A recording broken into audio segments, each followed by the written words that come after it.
n'agamba bw'ati, wadduka bulungi olunyiriri lw'omusanvu. Bagalatiya sura 5 olunyiriri lw'omusanvu.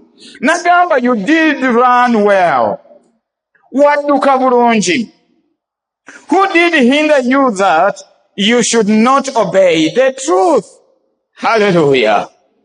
Embirooso nga bwe watandika wali odduka bulungi ng'amazima otambuza obulokozi ogenda mu maaso ng'amateeka gonna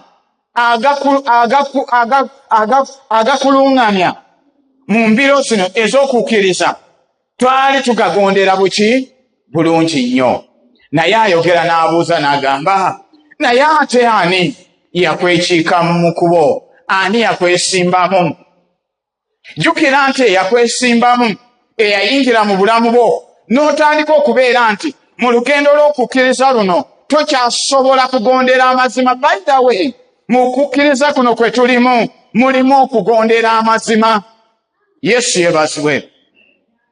Tulina okudduka embiro zaffe zino nga tugondera amazima agatuluŋŋamya mu mbiro zaffe zino. Yesu yeebazibwe. Kati lwaki olugendo lwaffe luno olw'okukkiriza Pawulo alugeraageranya ku mbiro zino eza bulijjo?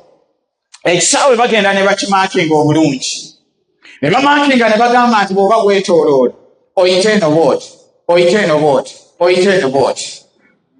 Naye ebiseera ebisinga waliwo bannaffe abaatuka ekiseera bw'alaba nga bamusinze atuuka ekiseera n'amenya eteeka n'ayita wakati w'omuki, wakati w'ekisaawe. Naye ebiseera ebisinga tawangula. Yesu yeebazibwe. Era bamudisqualifyinga ne bagamba nti wakutte wajeemedde amateeka agaluŋŋamya abaddusi abali wano leero. Therefore you are disqualified. Even us in our Christian race, ebiseera ebisinga if we disobey the truth, amazima agatuluŋŋamya mu lugendo luno lw'olukristaayo, we are always disqualified. Yesu yeebazibwe.